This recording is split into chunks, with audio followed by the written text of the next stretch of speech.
Assalamualaikum dan salam sejahtera. Bersama saya Jana Kamaruzaman dalam Buletin Pahang, Khamis 10 Februari 2022. Model pembangunan Mahat Tahfiz Negeri Pahang MTNP diharap dapat dijadikan penanda aras bagi mencorakkan Mahat Tahfiz di negara ini pada masa hadapan.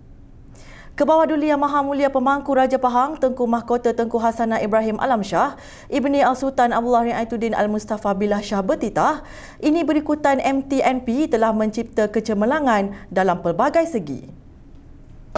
Hasrat untuk menjadikan Mahat Tahfiz ini sebuah institusi pendidikan tahfiz terulung di Malaysia, kita hampir pasti menjadi kenyataan. Inilah tempatnya, inilah masanya untuk kita melahirkan modal insan yang seimbang dari aspek duniawi dan ukrawi demi menyediakan bakal pemimpin negara pada masa hadapan. Semoga legasi kecemerlangan akan diteruskan dan negeri Pahang Darul Makmur akan mendapat manfaat daripada kecemerlangan pelajar-pelajar terbaik ini. Baginda bertitah demikian pada majlis pengurniaan Anugerah Kecemerlangan dan Khatam Hafazan Al-Quran Mahat Tahfiz Negeri Pahang 2021 di Kuantan hari ini. Turut hadir Yang Amat Berhormat Menteri Besar Pahang Datuk Seri Haji Warusdi Wan Ismail, Yang Berhormat Setiausaha Kerajaan Pahang Datuk Seri Dr. Salahuddin Ishak dan Pengerusi Jawatan Kuasa Hal Ehwal Agama Islam dan Pendidikan Negeri Pahang Yang Berhormat Datuk Seri Said Ibrahim Said Ahmad.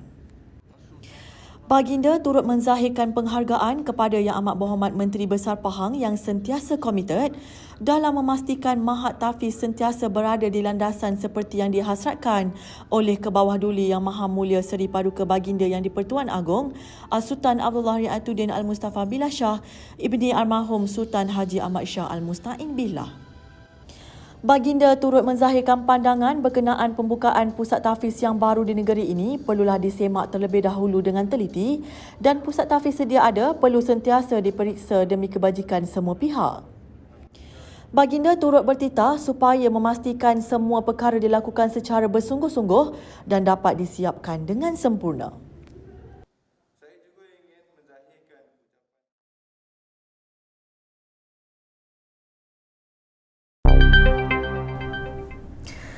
Nasib yang menimpa mangsa ribut di Kampung Kuala Lahar, Lubuk Kulit di Lipis baru-baru ini mendapat perhatian Majlis Ugama Islam dan Adat Resam Melayu Pahang MUIB. MUIB dalam satu hantaran di Facebook berkata, kejadian berkenaan menyebabkan sebuah rumah rosak akibat dihempak pokok. Katanya kerajaan Pahang telah mengenal pasti kawasan namun perlu jumpa dan mengadakan libat urus dengan mangsa banjir kerana tidak mahu timbul masalah lain pada masa akan datang.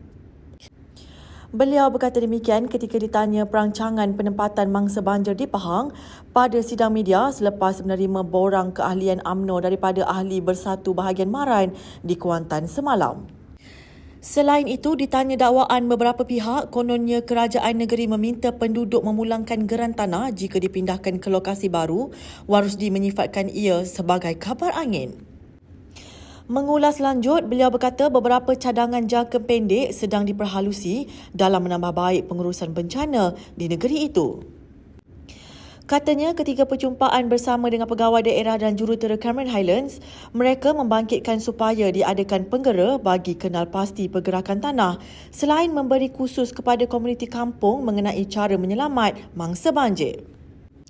Oleh itu, peralatan seperti bot dan sebagainya diperlukan. Ini antara pendekatan jangka pendek yang perlu diberi keutamaan. Beberapa lokasi yang sering berlaku banjir di Kuantan, Lipis, Raub dan Pekan telah dikenal pasti bagi pembinaan penempatan baru mangsa banjir. Yang Amat Berhormat Menteri Besar Pahang Datuk Seri Haji Warusdi Wan Ismail berkata, namun usaha jangka panjang itu memerlukan perancangan menyeluruh selain perbincangan terperinci bersama dengan penduduk terlibat sebelum keputusan dimuktamadkan.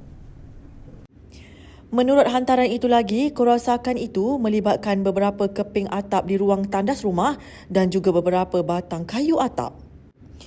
Bagaimanapun, Zainab Jusup yang merupakan tuan rumah tersebut terselamat dan tidak mengalami sebarang kecederaan dilaporkan.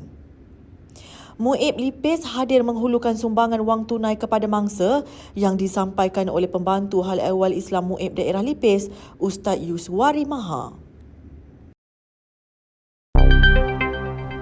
Baiklah, berita itu tadi mengakhiri Buletin Pahang pada hari ini. Jangan lupa subscribe Pahang Media di Facebook, Instagram, YouTube, Twitter dan TikTok untuk mendapatkan berita terkini di Pahang. Assalamualaikum.